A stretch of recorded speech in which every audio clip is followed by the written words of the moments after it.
ஐயா உனக்கு வாக்குல சனி பம்பு இழுத்து அடி வாங்குற நேரம்.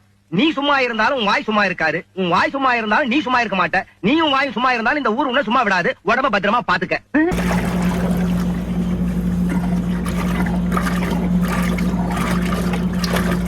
ஹாய் மக்களே, வெல்கம் டு செஃப் பார்த்தா விலாக்ஸ்.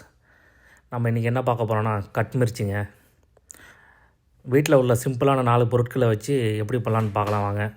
அதுக்கு தேவையானது கடலை மாவு, உப்பு, மிளகாத்தூள். இது 3த்தையும் போட்டு பேட்டர் மாதிரி மிக்ஸ் பண்ணி வச்சுக்கிறோம். கொஞ்சம் திக்காக, லிக்விடாக இல்லாமல் கொஞ்சம் திக்காக மிக்ஸ் பண்ணி வச்சுங்க. அதுக்கப்புறம் பஜ்ஜி மிளகா இருக்குல்ல, நம்ம ஊரில் கிடைக்குமே, பஜ்ஜி மிளகாவை 1/2 கட் பண்ணி ஃபஸ்ட்டு வந்துட்டு ஃப்ரை பண்ணி எடுத்துங்க. ஃபுல் ஃப்ரை இல்லாமல் ஆஃப் டன் லைட்டாக ஃப்ரை பண்ணி எடுத்துங்க. அதுக்கப்புறம் அந்த மிக்ஸ் பண்ணி வச்சுருந்த பஜ்ஜி மாவில் அதை டிப் பண்ணி கொஞ்சம் திக்காக டிப் பண்ணிங்க.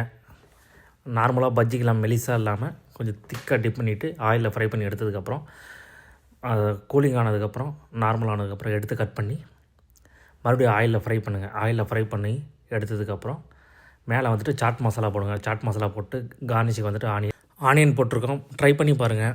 ட்ரை பண்ணி பார்த்துட்டு கமெண்ட் பண்ணுங்கள். ஓகே மக்களே, மீண்டும் அடுத்த வீடியோவில் சந்திப்போம்.